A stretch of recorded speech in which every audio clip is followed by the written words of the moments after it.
Hey everyone. I'm making this video today for the people who have experienced the wildfires in Southern California and have had their homes destroyed. So if you know of someone, please share this video.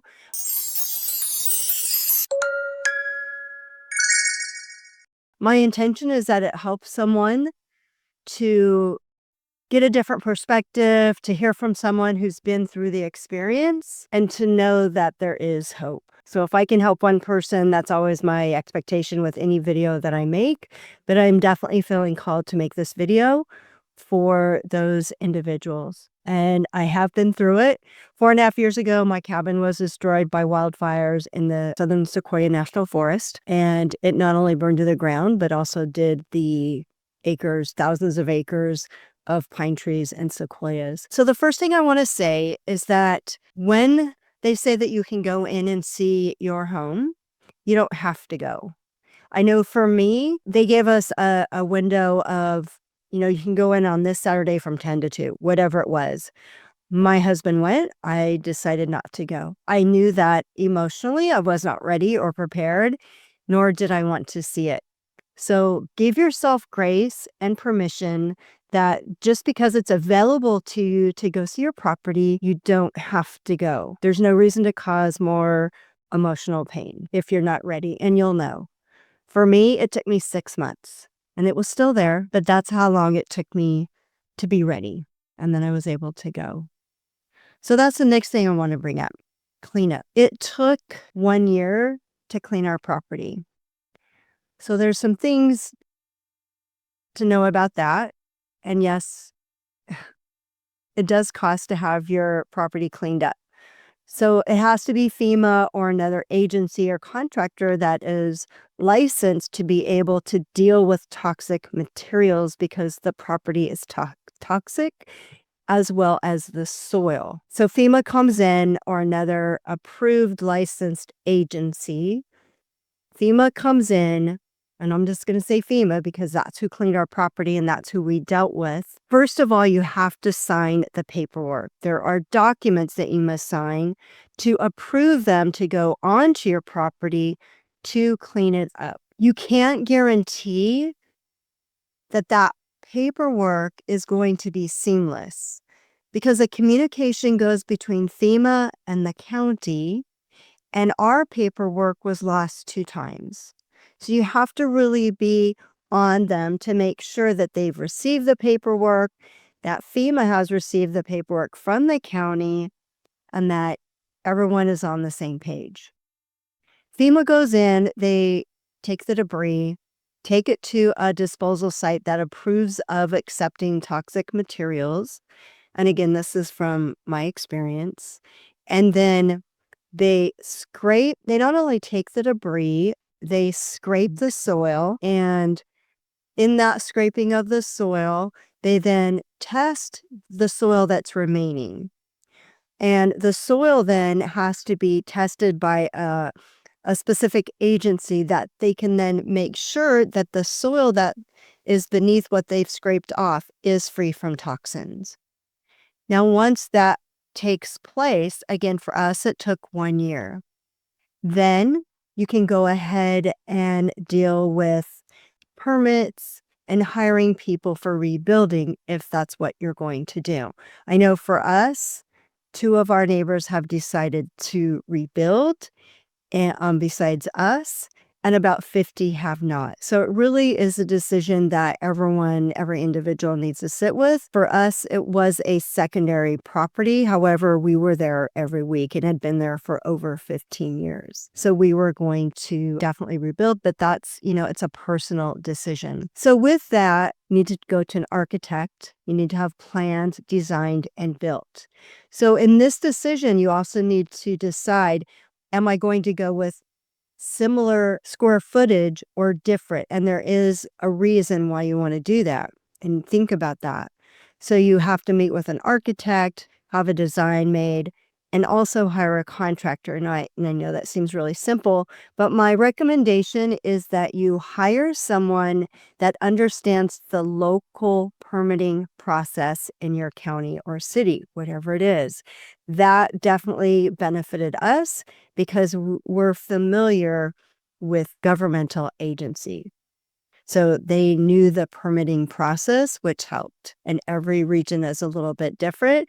For us, we're dealing with Tulare County. So for us to go through this process, get the plans approved, and get the permits took 3 years after the 1 year of getting the property clean. So for us to get our permits that said we were free to go, we could build, it was a time span of almost 4 years. And that's with the county saying that they were going to be very nice to us because we were wildfire victims. From my experience, nothing was made easy. We had to deal just like someone that was going in and building a new home. So that's the part that I really want to address, because I hear on the news governmental agencies saying, oh, we're with you. We're going to help you rebuild. We're going to do this. We're going to do that. And that was not my experience. No one helps you rebuild. Like, people can't go in there and just clean your property. That's not the way it works. It has to be done by a specific agency and licensed to deal with toxic materials. There has to be an approved architect. There has to be approved contractors, and there has to be approved permits, which cost money. So that was another aha that we had.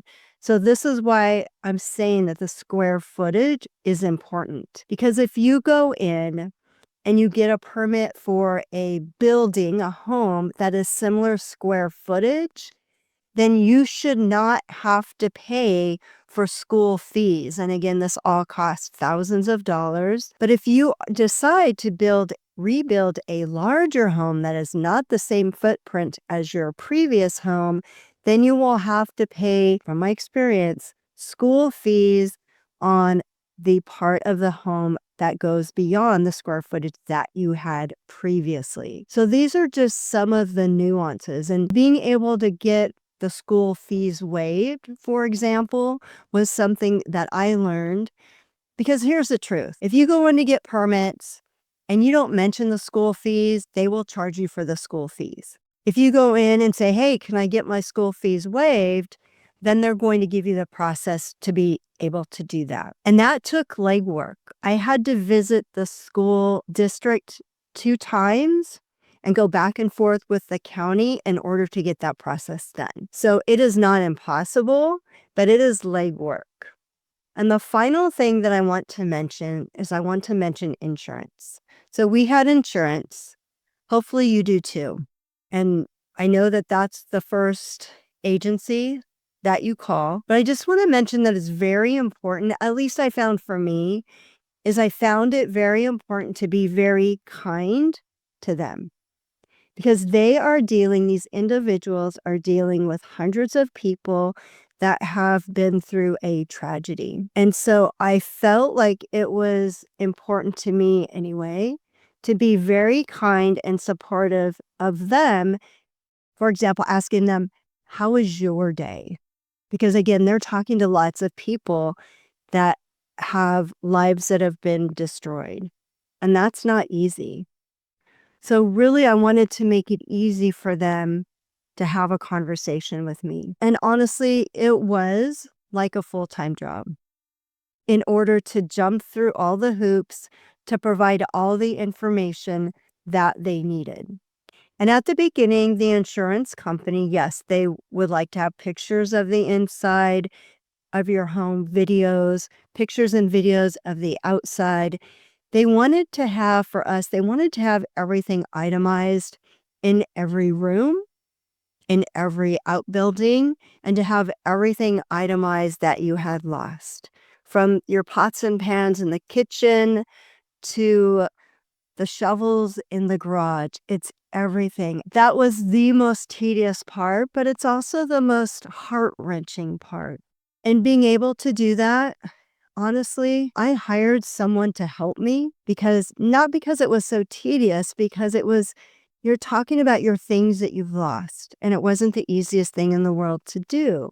And so I got some help. So don't be afraid to ask for help as well. So with that said, we inventoried the entire house, and then they said, you know what? with everything that we're dealing with, we're going to just give you a number. We don't have time to deal with all of the itemization. And that was after we had done all of that work. Gratefully, we had insurance. Thankfully, we've been able to restart that process. But again, it took 1 year to have the property actually cleaned by FEMA. And no, it's not free. Our insurance company paid FEMA for that work. We never received a penny from any government agency. We never received a penny from FEMA, but our insurance did pay them. So that was my experience. My hope for you is that it doesn't take 4.5 years like it did for us. If there's anything that I can do to help anyone, that's what I want to be able to do. Thankfully, we did start the rebuilding process. Thankfully, we had insurance.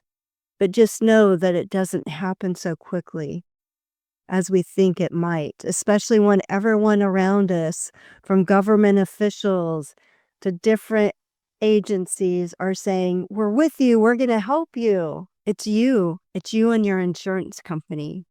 So again, I hope the best for you. If there's anything that I can do from my experience, if you need someone to talk to, I'm a really good listener and I understand what it's like to lose. And yes, I know that my experience was a little bit different as it was a secondary home, which acted as I don't know, we were there every week. But I understand it's different, but you can do it. It's amazing the things that we can do when we never thought we could. We never thought that we would be in this situation. And humanity has a way of showing up. And I know that there is a silver lining to all of this. So I want you to focus on that silver lining, focus on the people and the support and the love that's surrounding you right now. And when it's hardest, just check in with your heart. Is your heart still beating? And I know some people have lost family members, and that's horrible. The whole situation is horrific. But if you can breathe and get through the next minute, if you can get through the next day, it truly is one step at a time, one day at a time. And if you decide to rebuild, be patient with yourself, be patient with your partner, if you have one, be patient with your family, and be patient with the insurance companies because they're doing the best that they can in the situation that is. So I hope that this video helps one person to get through the day, to give an inkling of support, and we're almost through our process of rebuilding, and I hope that for you. So I'm sending out all of my love, my positive energy, my support, whatever it is. If this resonates, if you're not a fire victim, please share it.